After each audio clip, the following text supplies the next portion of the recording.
I don't know about you, but I've never kept a diary. My sisters did. Dear Diary. That's what we titled it today. But so, our buddy Fauci has released. Well, he didn't release it. Rand Paul released it. Well, and we'll get into all the groups. But I looked up the definition of reprehensible, and it suits him just perfectly.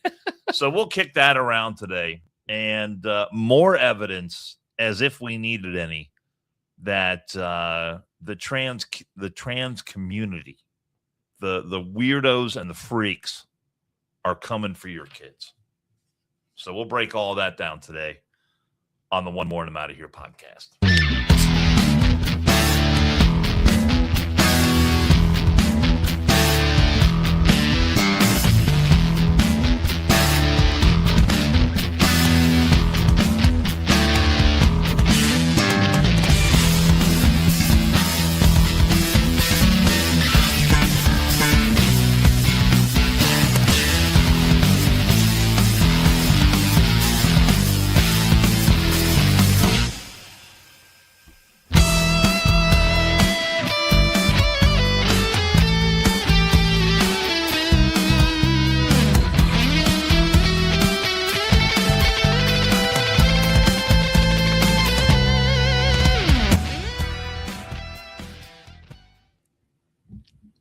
It's the One More and I'm Out of Here podcast. Thank you so much for being here.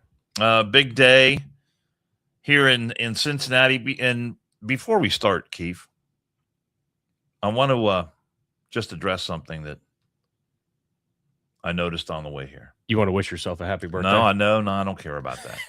I was waiting. What did you notice? That and look, I'm not being judgmental, and I'm not trying to be a dick.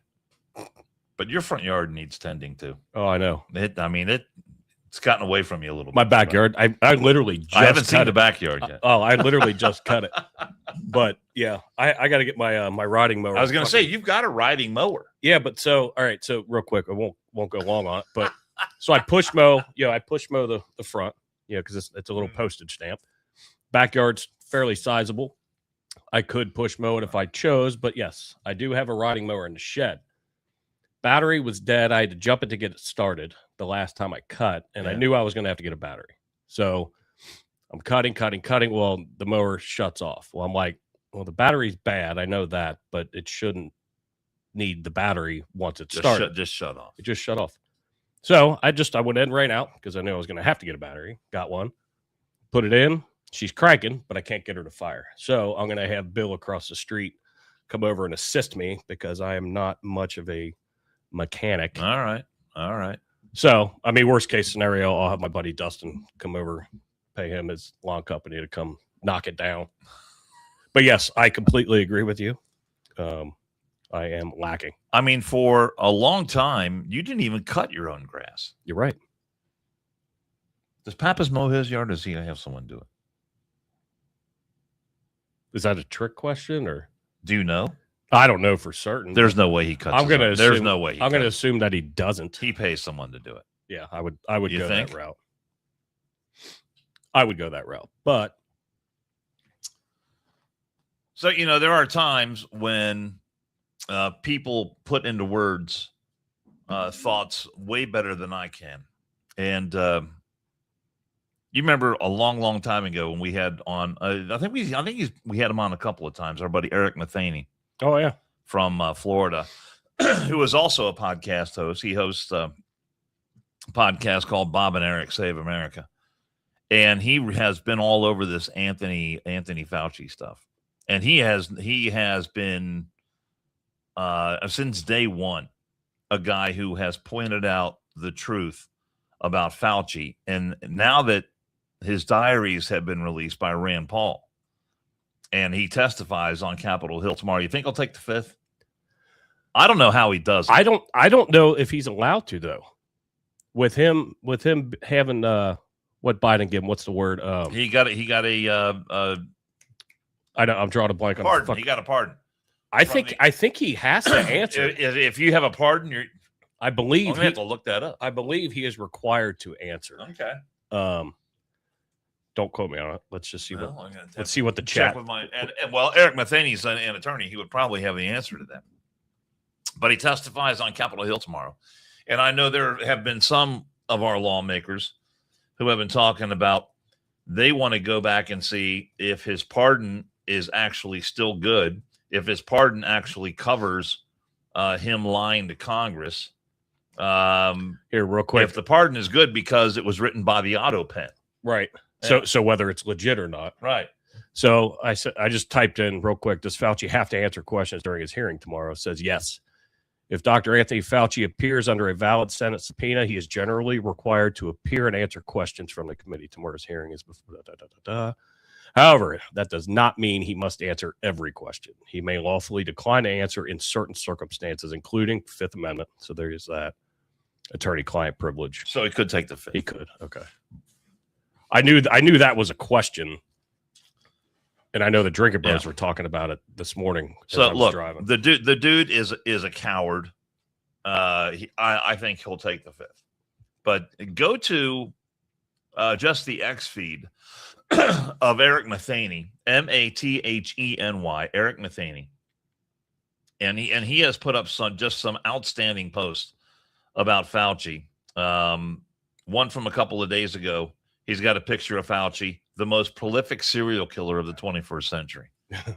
I think you can make that argument. Yeah.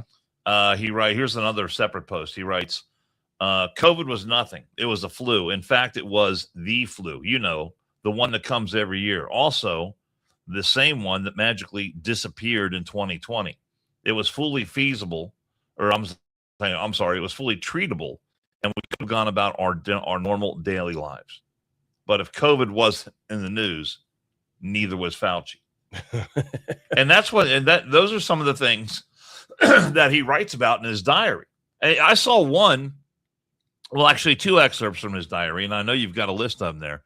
But one he talks about, he writes in his diary where he talks about how he is at that period of time, he considered himself to be the most recognizable person on the planet. Because think about it, he was on TV morning, noon, and night. Yeah. He came on Fox. He wasn't on Fox as much, and not nearly as much as he was on CBS, NBC, CNN, MS Now. I think he was on Newsmax a lot and places like that. But he really was drunk with power. You think about that phrase, drunk with power. Mm-hmm. And he was giddy about it. He was absolutely giddy about it. The whole time, though, he knew the truth about the Wuhan, where it came from, about the funding. He knew about. He knew the truth about all of it. Well, he lied to the American people. He was holding the keys to the kingdom. Whatever he said went, and then it trickled down to the states. Yeah, we had to deal with Dr. Amy non-factin actin to where it went to the states and everything got shut down. But yeah, he was holding the fucking keys of the kingdom. But here, you want me to go to the excerpts real quick? Should I read the article first?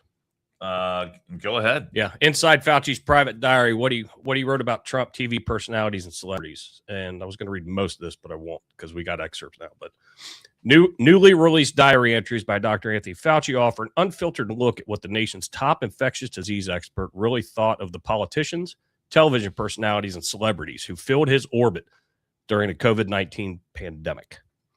Released by Senate Homeland Security Committee Chairman Rand Paul, the diaries chronicle Fauci's day-to-day role during the COVID-19 pandemic through meetings, phone calls, and personal observations.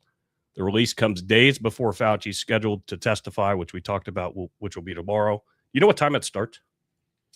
I would imagine 9 or 10 o'clock in the morning, I would imagine. The entries feature everyone from President Donald Trump to Julia Roberts, Steph Curry, Larry Ellison, and Hunter Biden, offering an unusually personal look at the people who crossed Fauci's path during the COVID-19 pandemic. Entries portray a warm working relationship between Fauci and Trump. Fauci wrote that Trump repeatedly directed questions to him during White House meetings, called him, in quotes, the smartest person in the world, told him, in quotes, we were counting on you, and later appeared enamored with him as Fauci's national profile grew. So we grabbed a couple clips or excerpts, and I know, but the whole time though, that he was kissing Trump's ass, he was lying to Trump. right, absolutely, He was lying the whole time. He lied. He lied to Obama. He lied to Trump, and he probably lied to Biden too. Biden. He lied to everybody. Biden wouldn't fucking remember if he lied to him or No, not. no, absolutely not. I thought you said we didn't have vanilla ice cream.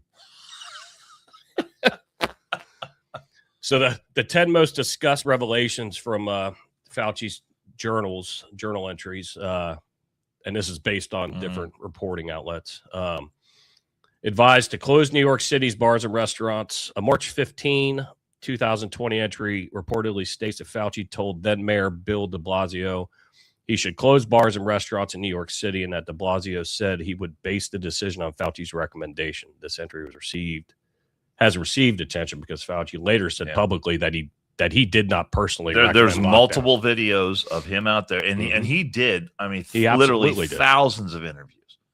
And in one of those, I saw the clip the other day, and he was saying, "Oh, I never told anyone to shut down anything." Right? I'm acting like what? What are you talking about? The next one is a recommendation to, in quotes, close all of New York City. But he never said that, right?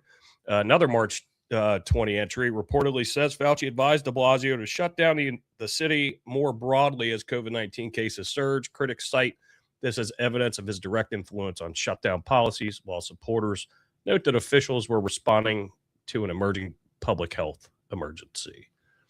Another quote from Eric Matheny: "The world shut down so he could bask in his own glory." And he puts up a series of magazine covers that Fauci appeared on. I mean, he's not fucking wrong.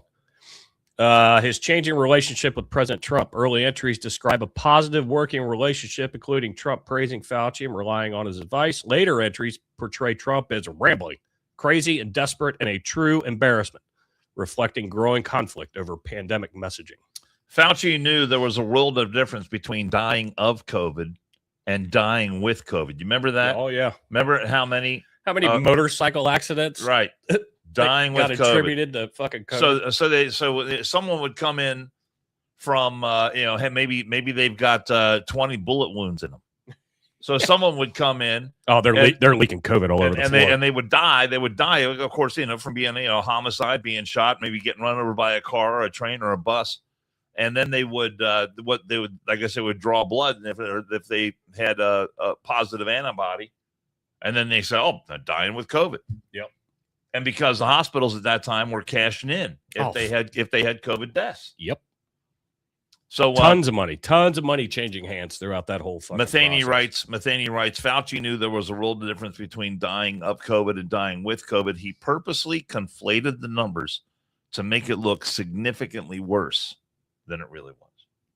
I don't dispute that either. Yeah, Matheny is all over this. I mean, he really is. The journals reference conversations or interactions with public figures, including Julia Roberts, Steph Curry, Anna Wintour, Trevor Noah, Sean Penn, Matt Damon, Lil Wayne, and others during the pandemic.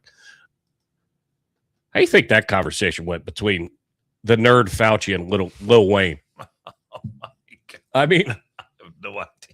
I really don't have much familiarity with Lil Wayne. You can grab it by the name. He's a pretty famous rapper. Yes, I understand that. Yes.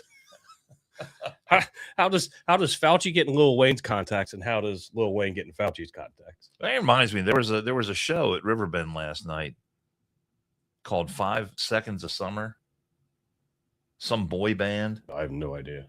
Yeah, I was Never with heard our of buddy Corbett yesterday, and we were putting up a couple of things down there, and the crowd was like all these 20-something age girls that were just completely and totally inappropriately dressed. Not out of the I don't know 70 or 80 or 100 that I saw. less than 2% were what you would call attractive. I don't. I mean, far be it from me, but yeah, I've never heard of that band. Okay. No clue. It's just a tangent that popped up in my head. The lab leak debate. The journals reportedly show Fauci initially acknowledging uncertainty about COVID-19's origin. Mm-hmm. A May 21 entry says that while he believed a natural origin was most likely, no one is 100% certain. Oh shit! Well, he said it. 100%. Fuck, you just said it. Well, he's lying in his own diary now. Mm-hmm. Because, and look, a lot of this is not a surprise to me. Brad Wenstrup, who's been a guest on this show, recently retired from Congress. He was in a position at Rand Paul, isn't he had a committee. He headed up a committee that wrote. I thought it was the same committee. I thought Rand Paul took it over. I don't know if Rand Paul was a member of that committee or not, but Wenstrup headed up a committee that heard testimony, investigated all the aspects of, and this was an actual real, not like the Liz Cheney committee that investigated Trump for January 6th. No, it wasn't a dog and pony show like that. Right. The report is out there. If you Google Brad Wenstrup committee report, COVID-19 or pandemic, whatever, you'll find it. And the report goes in depth about Fauci and how Fauci knew. When you look at the emails that and the guy he was sending the emails back and forth with recently got indicted related to the Wuhan. But when the emails they wrote to each other, they talked about how they were skirting the law, how this guy knew somebody that could help them clean up their files, right? So they could avoid detection. They were writing this back and forth to each other, so they knew the whole time. Well, then they talked about all the emails that got scrubbed. Yeah, well, and that's a whole other thing. But and this was and there's actually two reports. His committee was able to release the unclassified report. There's another classified version.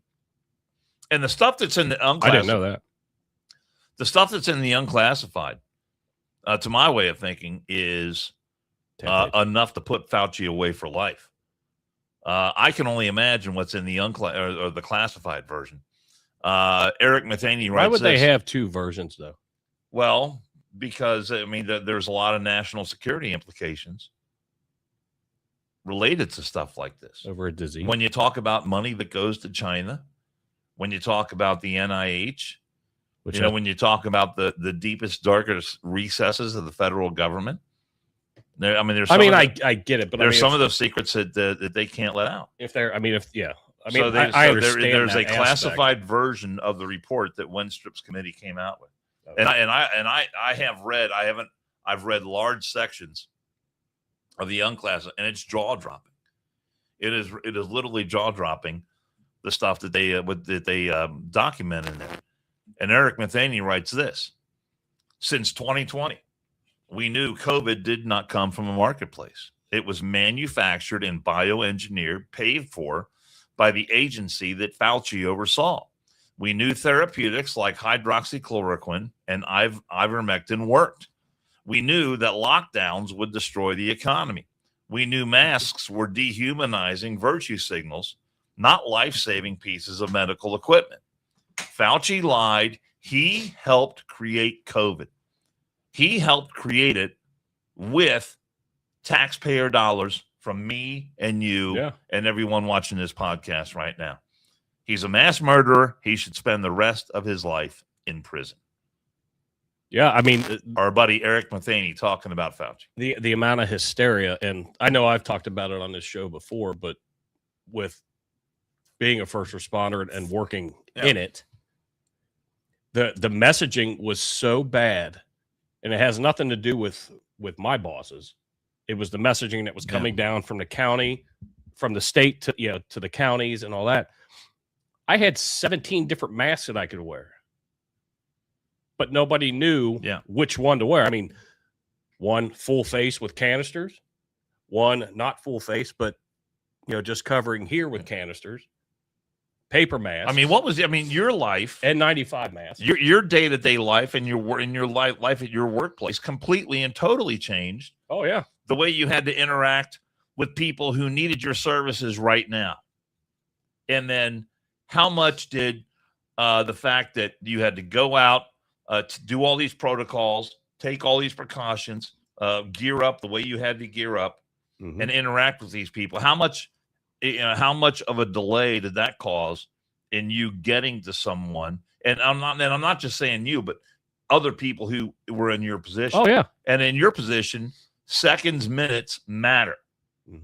And the faster you can get to someone, assess them, and get them to the hospital or get the proper treatment going while you're in the ambulance, that can make the difference between life and death. Oh yeah. So how many interactions like that were delayed because not just you, but every fire department, every EMS across the country absolutely had to do those same and protocols. Everybody had their own protocols. There was nothing that was cookie cutter. Just here, this is how you do it. Yeah. Because each state was saying something different. Right. Each county was saying something different. The amount of money, the amount of shit that the personal protective gear, all that. Between that, between that, and then then what? You use it one time, gone, right? Well, some of them are disposable, but others you would clean. Yeah, the bigger canister respirators and that. But even still, you have to wear a respirator like that. You need to be fit tested. Well, I guarantee you, not everybody has been fit tested. I can guarantee you that. Yeah. So on that front, I mean, it was just very frustrating because we're looking for guidance from, our elected officials and the experts, in quotes. I'm using heavy fucking quotes there. We're looking for fucking guidance and advice and weren't really getting any. But they were throwing money at it like a son of a bitch. I mean, the amount of shit that got donated, like liquid IV, the packets of liquid IV. We had a pallet of that shit that got dropped off at the firehouse. To do what? To keep us hydrated. Okay. I mean, was it like a juice box or what? You put it like in a thing of water. And it's got electrolytes and shit in it. It's expensive as hell. If you go to the store and buy it, it's expensive as shit. But I mean, why that was donated, but some county government got a pallet of it and they were taking it and dropping it off at firehouses, police stations. And so, I mean, it was crazy, but I'll get to the last one here. I'll quit reading these, but personal views on the pressure of leading the pandemic response. Throughout the journals, Fauci documents the strain of advising two administrations balancing scientific guidance with politics and dealing with intense public scrutiny, while also recording his concern about maintaining public trust and scientific credibility. Well, he how many times did he go on TV and he said, "I am science"? And what was the phrase that came out of the Wuhan? Trust the science. Yes. Trust the science. That was the mantra of the left this whole time. Look, I mean, what we got out of the Wuhan was a pretty healthy taste of what communism is actually like. We were told when we could go to work, when we couldn't go to work. We were told that, I mean, look at the videos of Joe Biden out there. Hey, if you do the right thing, you might be able to have, 4 or 5 people over for Thanksgiving. You might be able to have a 4th of July barbecue this year. Maybe not the big one that you normally have. Maybe just, a couple of neighbors, something like that. And we had the governor from Kentucky, Bashir. I remember when he said that, and they were talking about churches that dared to have services on Sundays during the Wuhan, and the Easter Sunday service was coming up, and he sent out people to inspectors and I guess law enforcement to write down the license plate numbers on cars that were found in church parking lots so they could face prosecution later on. Oh, yeah. And I remember I heard about that, and I was on the radio that day, and I played the theme music from The Godfather. Because if you remember, early on in The Godfather, of course, it's the wedding of Don Corleone's daughter, right? And then so what happens is, all his gangster buddies are there, and you've got these police detectives who are out there walking through the parking lot outside the Corleone compound, and they're writing down license plate numbers of all these cars, right? And there's the guys out there taking pictures and shit, and Sonny comes out and he says to you and tell these guys, get the hell out of here. You're on private property. Yeah. And the one guy takes a picture, and Sonny grabs the camera and smashes it on the ground.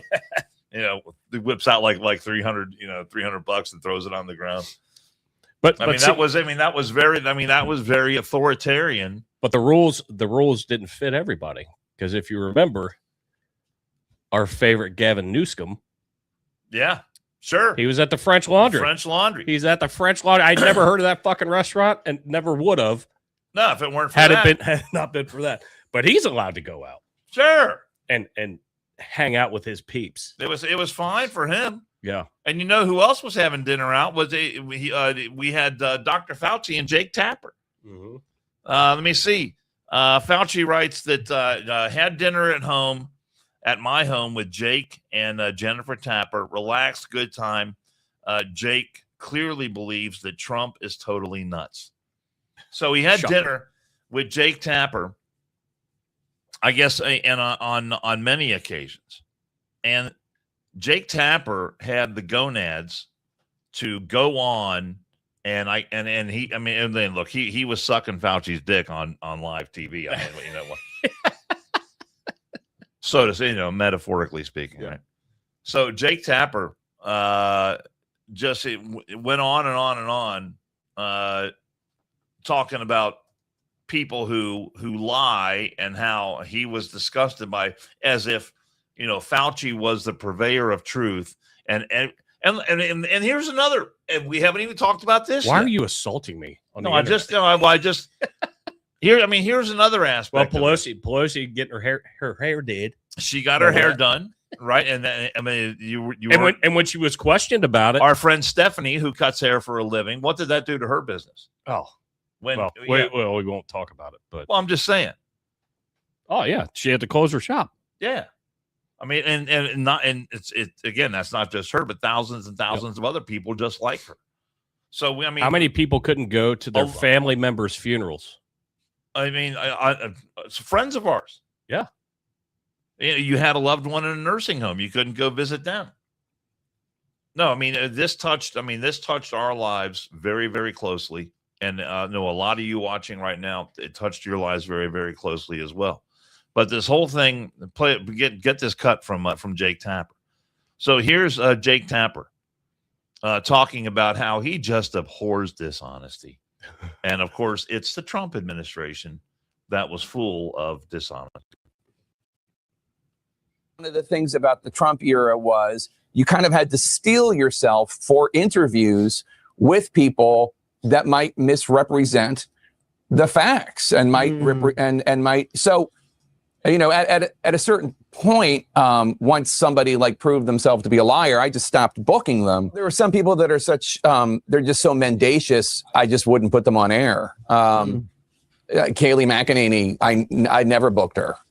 Jason Miller from the Trump campaign, I would never book him. These are just people who they just tell lies the way that most people breathe, and there was no value in that. There's a big difference between somebody like Kayleigh McEnany, who just this is what she does. She tells lies all the time. She can't acknowledge reality. So I'm just not going to put somebody like that on air. Millions of people. So Jake Tapper is a complete piece of crap. They have been misled. The whole, while he's on there, be told the truth, and that's part of what we need to do in the news media is try to help some of these people understand the truth once Trump goes away. Off. That's what I was waiting for. And I was waiting for that, some little fucking clip like that.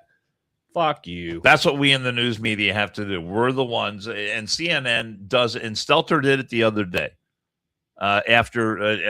Because he came on, he was talking about why they didn't air the Trump speech where he was talking about the 2020 election and all that. And again, it was the exact same thing. Those of us here at CNN, we're the journalists.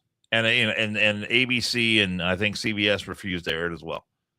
So we have to rely on their brilliance, their insight, their resources to to look at whatever news event is happening, to digest that, and then relate the parts of us the parts of that they deem newsworthy, that they deem that we, the unwashed, are capable of understanding and capable of figuring out, not for ourselves, but and we're to be spoon fed by the likes of Jake Tapper and Brian Stelter.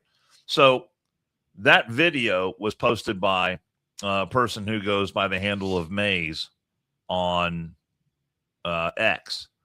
And so after that video, they posted a thread of some of the, and not all, but some of the most famous lies of Jake Tapper. October 2020. Jake Tapper blasts Laura Trump for saying that Biden was showing signs of cognitive decline. Tapper said it was just Biden's stutter. 9 days later, Tapper that he's had his whole life. Well, that's what they've said.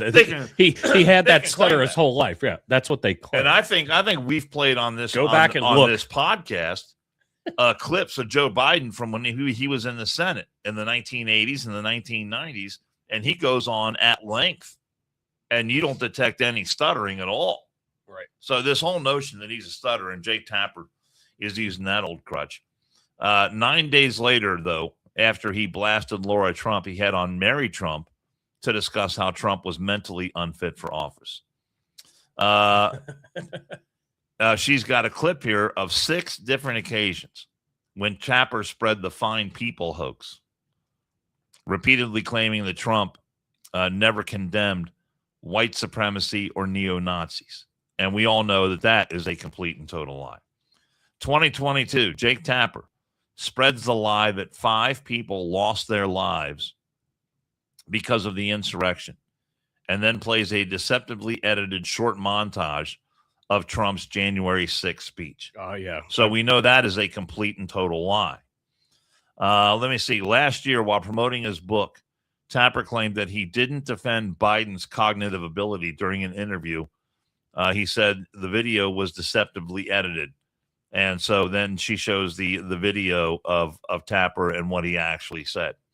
2018, Tapper calls Trump a liar for claiming his campaign was spied on. Trump was right. Tapper was wrong. You know who spied on the Trump campaign? Sorry, I'm reading. What did you say? Do you know who it was that spied on the Trump campaign and Trump when he was in office? Hillary. Barack Hussein Obama. Well, it's the same thing. Yeah. It's the fucking same thing. So, I mean, and this thread goes on and on and on, talking about all the lies with the Russian hoax. And I mean, it just goes, I mean, look, CNN is not to be believed in any sort of way. And so when you got Jake Tapper on there, and again, he was palling around with Fauci. He had Fauci on, I mean, sometimes 3-4 nights a week. Fauci was on all the time. And in the one notice or entry in Fauci's diary, he says, they were at home.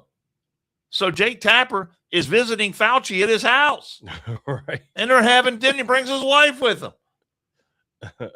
I mean, and none of this was ever disclosed on it. So let me ask you this, because obviously from one of our friends in the chats, he's just saying, I don't understand what we're claiming. What did Fauci lie about?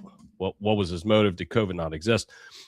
But why would he say that he would not voluntarily come to this hearing and he had to be subpoenaed by the federal government if he wasn't hiding something, right?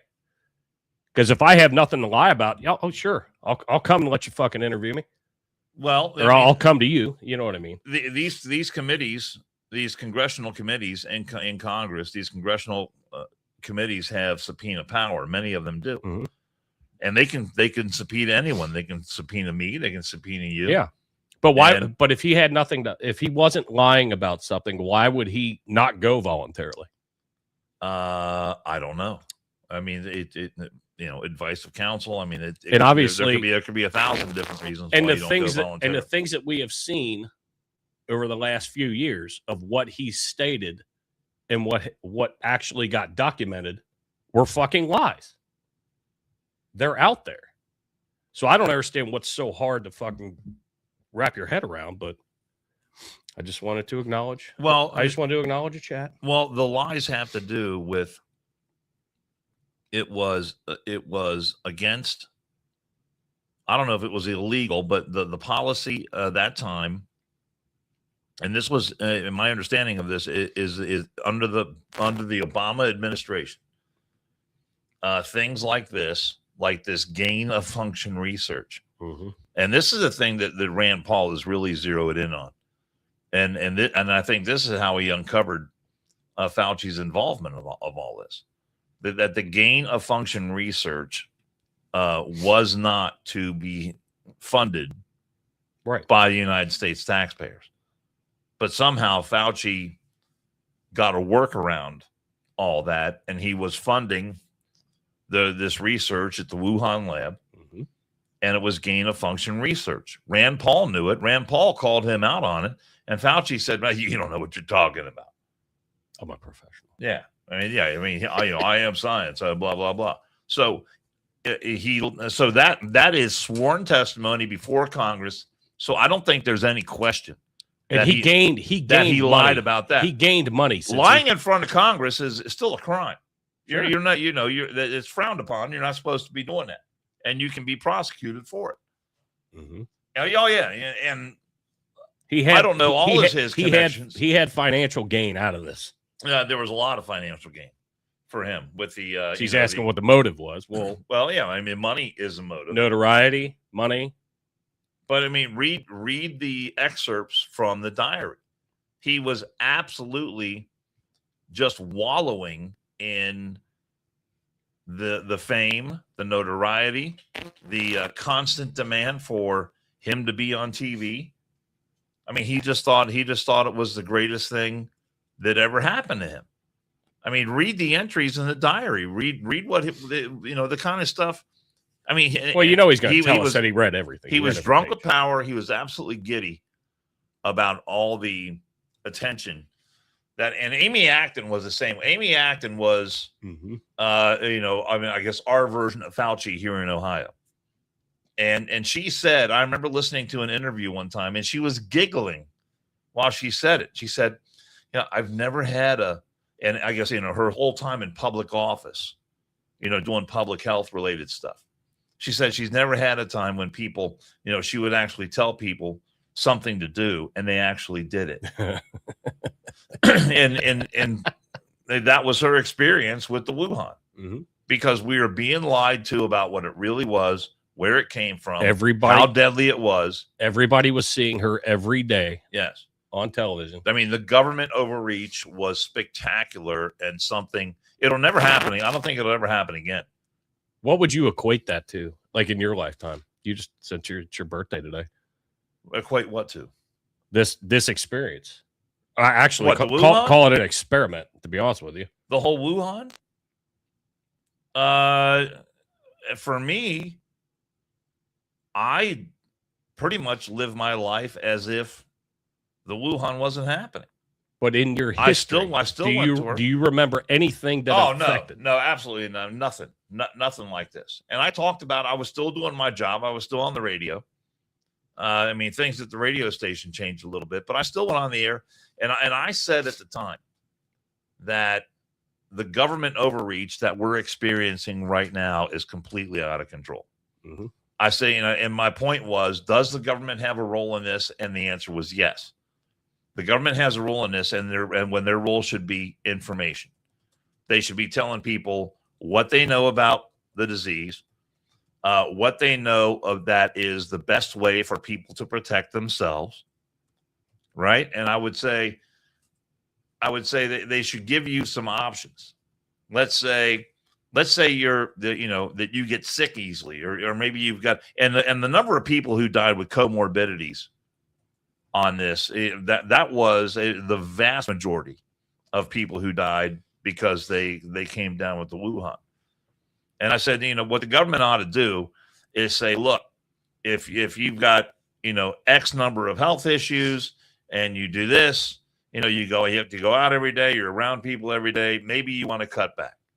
And what they should give people recommendations of how they can alter their lifestyle in order to best protect themselves.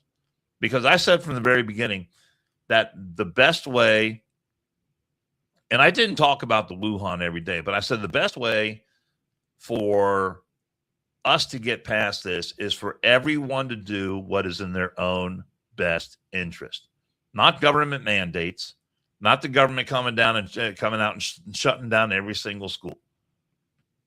Because we saw that people who were generally healthy that came down with the Wuhan had it for, you had it a couple times. Well, they said I had it, but they said you had. I had zero symptoms. You wonder now, right? I had months of not going to work, but getting paid because they wouldn't let me come back to work. Yeah, I was fully able, fully bodied, and had zero symptoms whatsoever. But somehow you tested positive. Yeah.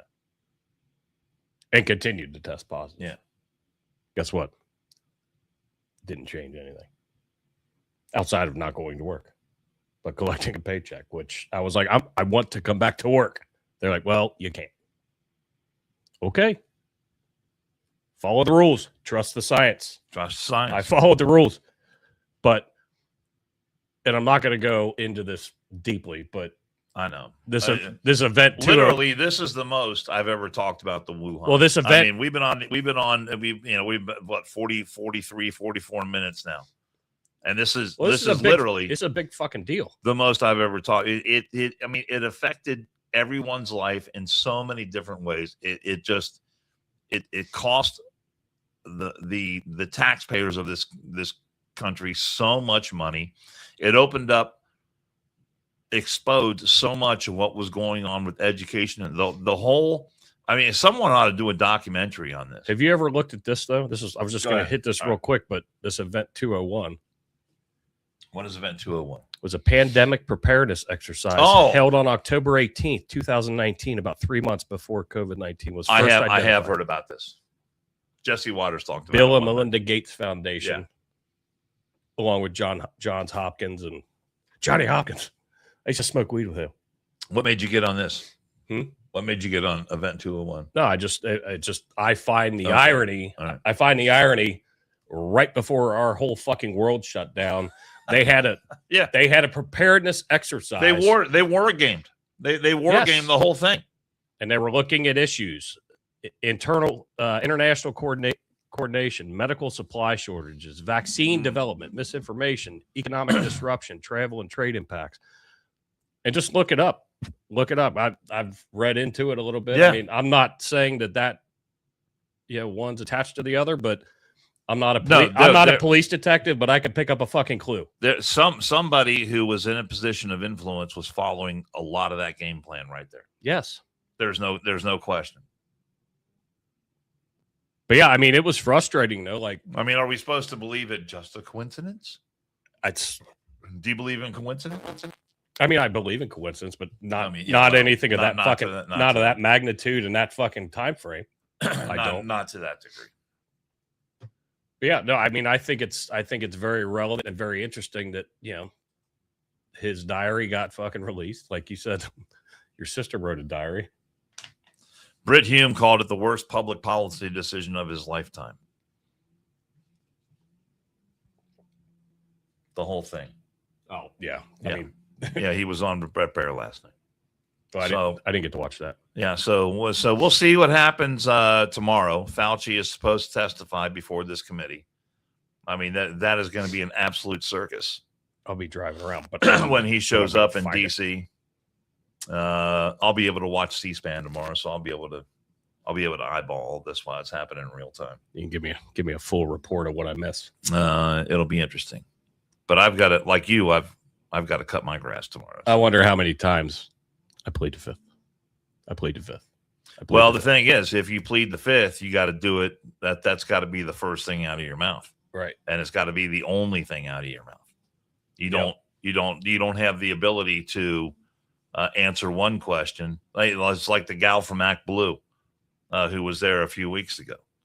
And Act Blue's got a lot of problems with money coming in from overseas. And Act Blue is a group that works to get a lot of funding for Democrat Party candidates.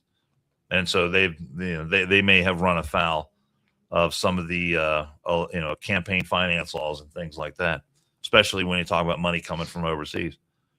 And the gal who was there, they said, your name is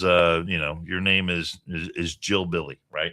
And she said, well, based on advice of counsel, I'm exercising my Fifth Amendment right. So you can't say, yeah, my name's Jill Billy. How y'all doing today? Right. You can't do that and then say, well, I'm not going to answer that question. You answer one, then you got to answer them all. Yep. So you got to, when you take the fifth, if the first thing out of his mouth is, and I don't know if he gets to deliver. I guess he has the opportunity to deliver an opening statement, but I don't know if he'll do that and then take the fifth. It'll be interesting to see how it all plays out. We should get on fucking Polymarket, see what the fucking over under is on an opening statement. Probably. And start fucking putting fucking bets down. Probably. Here, let's hear from one of our sponsors real quick. Every 2 minutes, a child enters foster care in America. Behind each statistic is a face, a story, and often a heartbreaking message. It's not my fault. The Varner Foundation for Children and Families was created in 2020 to change this reality. They don't just raise awareness about the foster care crisis, they take action. When local agencies can't meet a child's need, the Varner Foundation steps in. From providing essential resources to foster families to supporting children who've experienced trauma, they're building a network of hope. Every donation, every partnership, every act of support creates ripples of healing in a child's life. These aren't just statistics, they're futures being restored. One child at a time. Visit varnerfoundation.org and be the difference in a child's life, where 100% of all donations go directly to families in need. 100%. Because every child deserves to know you matter, you're valued, and it's not your fault. So we were just discussing, we think StreamYard did something a little bit different because we don't hear anything now on our end.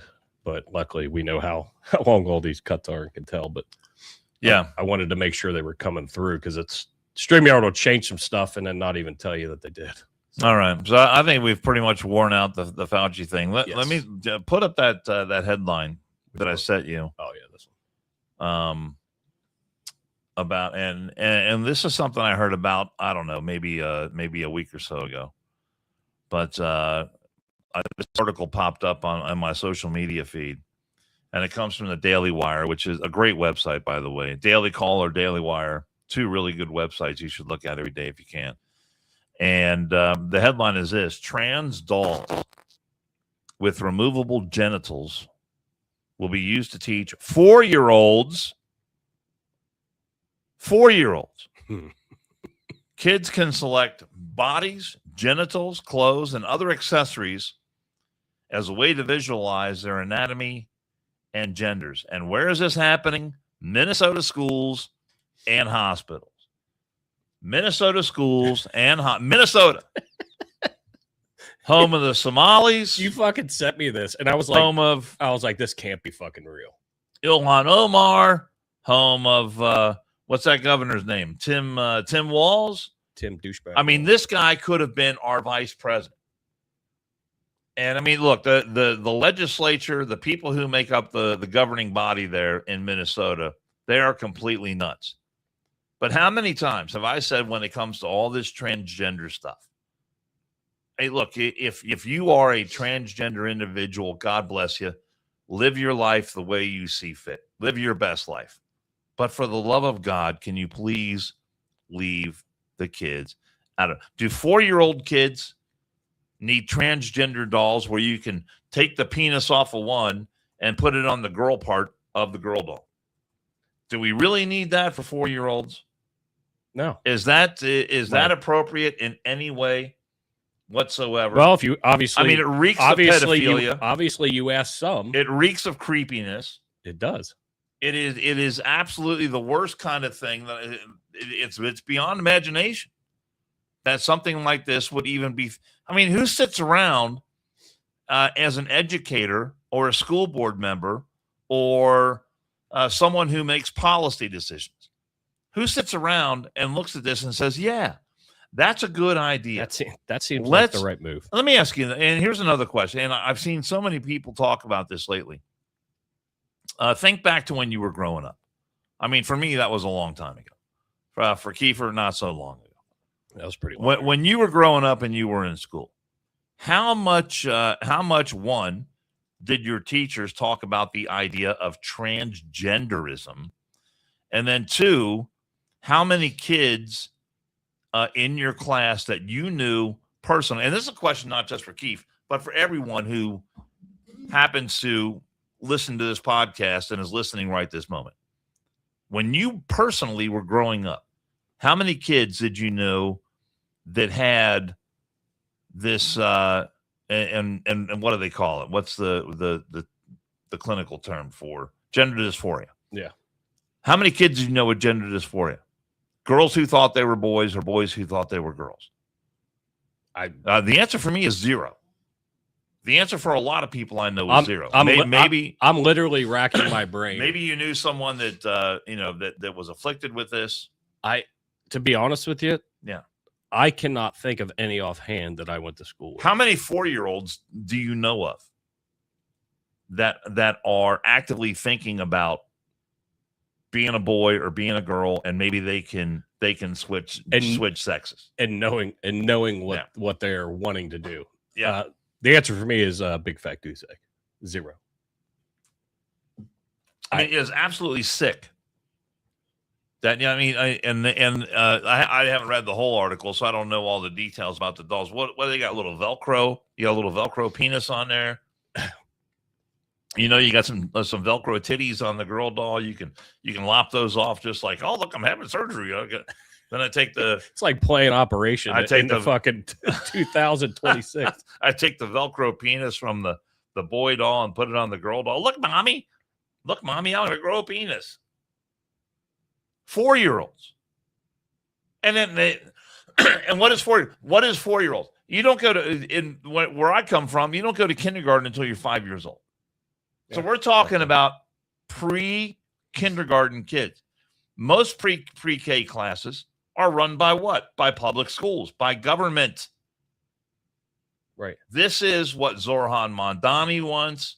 This is what AOC wants. This is what people like Bernie Sanders want. This is what people like Kamala Harris want. They want your kids at the earliest age, and they want them to be influenced by this kind of crap, this kind of garbage. Hey, kids, I know you want to watch, what's a popular kids show right now? I don't know. It used to be Sesame Street. Blues Clues or some shit. Sesame Street, back in my day. We can watch Mr. Rogers or Sesame Street, but no, we're going to turn the TV off and we're going to talk about transgenderism. You're going to tell me why. And a 4-year-old is going to sit there and say, what? No, you're. Oh, I'm supposed to cut my mommy. My teacher said I'm supposed to cut my penis off and become a girl. Or I guess a 4-year-old that probably doesn't use the word penis. But so since he said they're therapy tools, it's all bullshit. dumb. But at least know what you're outraged it's indoctrination. about. It is clearly indoctrination. How in the hell Bosco, can you have an entire class? Bosco says therapy my ass. However, why that was a 4-year-old need that type. How can you have an entire class of, I don't know, but what's class size these days? 25, 30 kids? Probably. And you're going to tell me they all need therapy when it comes to the issue of transgenderism? That is an agenda. That is an agenda-driven. It is clearly agenda-driven. And these are people who have an agenda, want to act on that agenda, and they are as sick as Fauci is, if you ask me. For God's sake, leave the kids alone. Is that asking too much? I don't Leave think the it is. kids alone. And I mean, we've said it many times. You turn 18 and want to do whatever it is you want to do. Yeah, do I it. don't care. Fine. I don't have to agree with it, but No. do it. I don't care. I don't hate you for it. But you're an adult making your own fucking decision and not having a decision made for you. And that's what I feel like this is. They get coaxed into it for whatever reason. And mostly to your point, indoctrination of here's the way we're this doesn't say anything about therapy. It says in order to allow them to express their sexual identity. At 4 fucking years old. 4 years old. Were you expressing your sexual identity at 4? No, I'm like, oh, what's that thing? What is that? I don't see a lot of 4-year-olds, and unless they are heavily influenced by creeps and weirdos, to express their sexual identity. Yeah. Why? I don't want to be on the receiving end of that expression of a 4-year-old. You know what? If I see a 4-year-old doing that, I'm gonna say, hey, let's throw some ball. Let's read a book. Let's take a walk. Hey, look at that dog over there. Let's throw some ball. No pun intended. Yeah, come on. Let's do something that for the 4-year-old for the should love of naturally God. 4 years old. And I would say the same thing if it was an 8-year-old, a 9-year-old, a 10-year-old. I would say the same thing. Did we have that up there? Did people see the picture of the dolls? I mean, what the hell is going on there? I mean, when I was 4-year-old, when you were 4 years old, did you have any idea what a uterus was? No. No, not at all. Look, I mean, I grew up in a house with sisters. I had sisters. So I knew the difference between my anatomy and their anatomy. Mm-hmm. Look, you little kids, you run around naked. I mean, you can see things. You can see things. Right? Yeah. I understood the difference between boys and girls. Yes. But never did I. But now you don't know. No one I ever knew of back then entertained the notion that, hey, I was born a boy, but I really want to be a girl. And I think we can make it happen.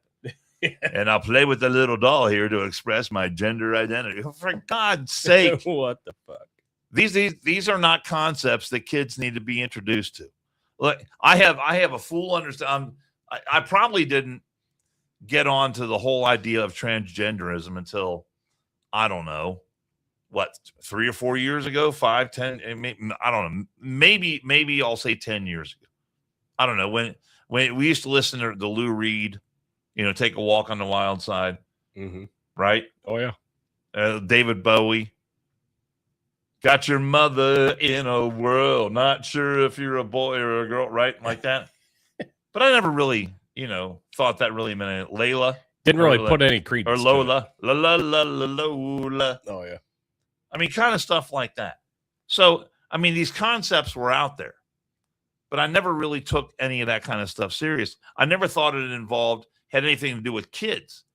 It was always involved adults. And I never really cared about it. So, I mean, this was, I listened to the music. Do I like the song? But I never thought about exploring this in any kind of detail or in depth. Right.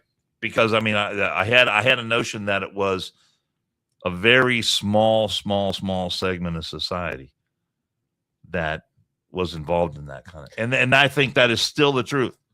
But when you're talking about every public school in Minnesota, hospital, I don't know why hospitals would do this, because doctors know the truth, don't they?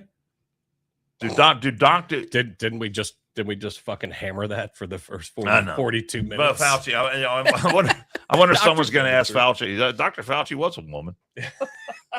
So I apparently live in a very small vacuum to where I have personally maybe only seen, we'll just call it a handful of trannies, right? All right. Out in the wild, as I'll call it. But I saw one the other day that literally scared the shit out of me. A real life tranny? Yeah. Yeah. Okay.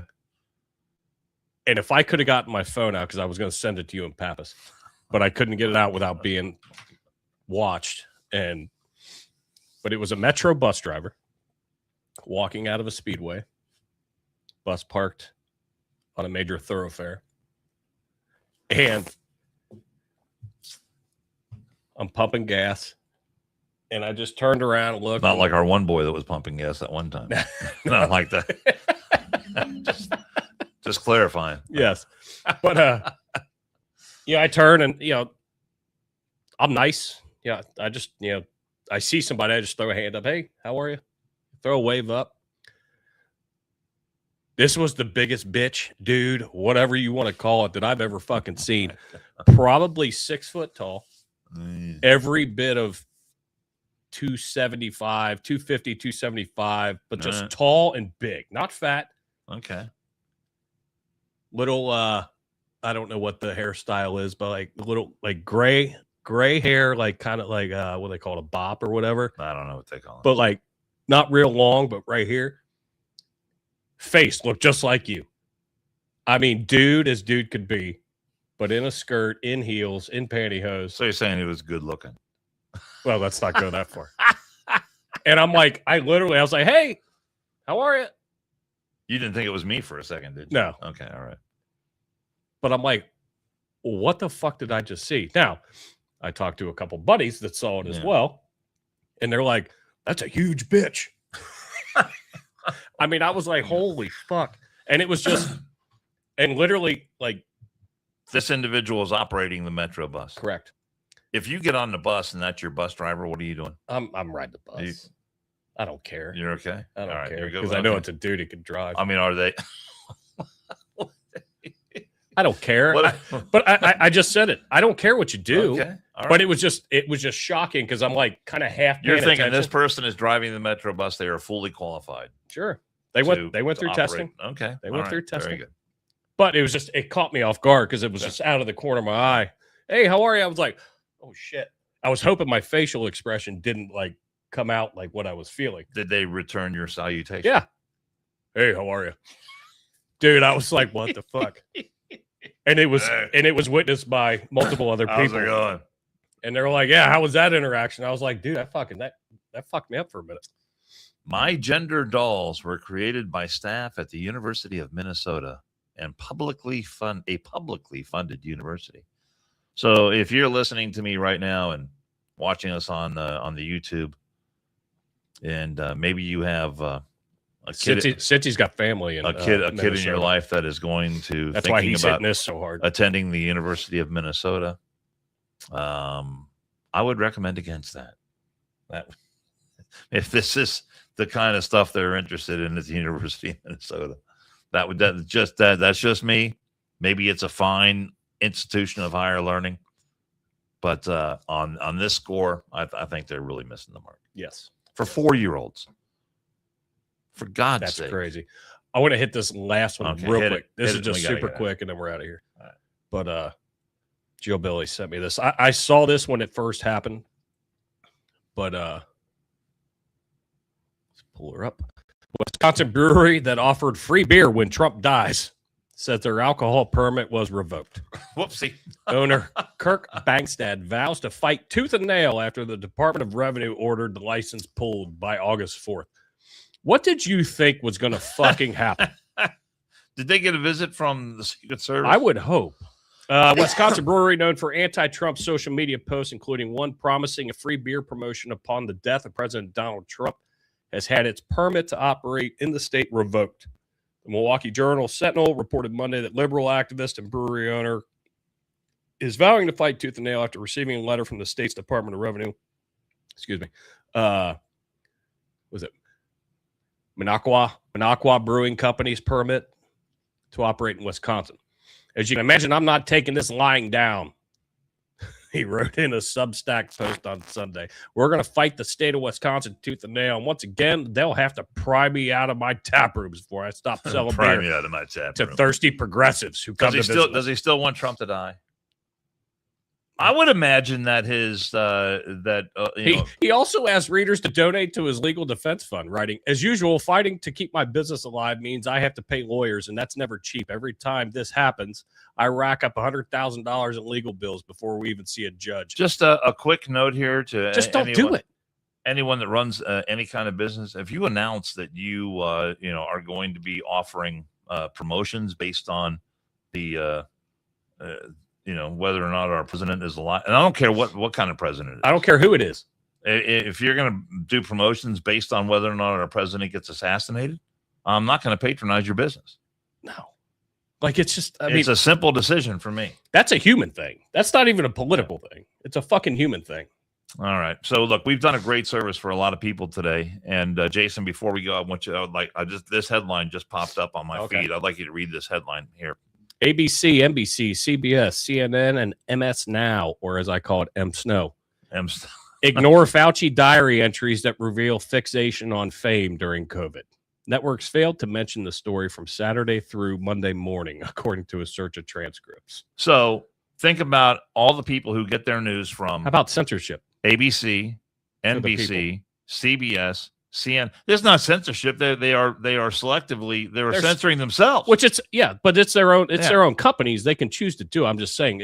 But they're not delivering news. So think about there are people out there. There are people out there who know absolutely nothing about this story because they rely on NBC or ABC. George Stephanopoulos. They rely on these people. What's the guy's name? It's Tony DeCopel. That's I believe it's CNS. David Muir, ABC. Oh yeah. All these people. They rely on these people to give them their news, and they have no idea that Fauci has a diary. No idea. Absolutely none.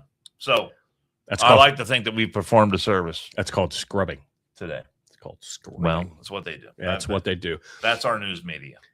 Hey guys, we appreciate you. I believe we're going to try to go live again on Friday. We'll get with Pappas and see if he's back at the doctor again. I actually did get a comment today. Like, about what? Oh, I'm glad Pappas passed his physical. from a watcher who's normally not in the chats, but approached me. He was like, that was fucking amazing. Maybe a whole other issue has cropped up and he's had to go for another exam. Maybe we'll have more video on. Yeah. I'm gonna scour the internet. But yeah, so we're gonna hopefully see you on Friday. Just follow the Instagram and I'll keep you posted. But we appreciate you guys. Remember, like, subscribe, download, and tell a friend. And we'll see you guys. Have a good rest of the week. Everybody be safe. Don't play with go put some steaks on the grill. Don't play with any weird dolls while you're out there.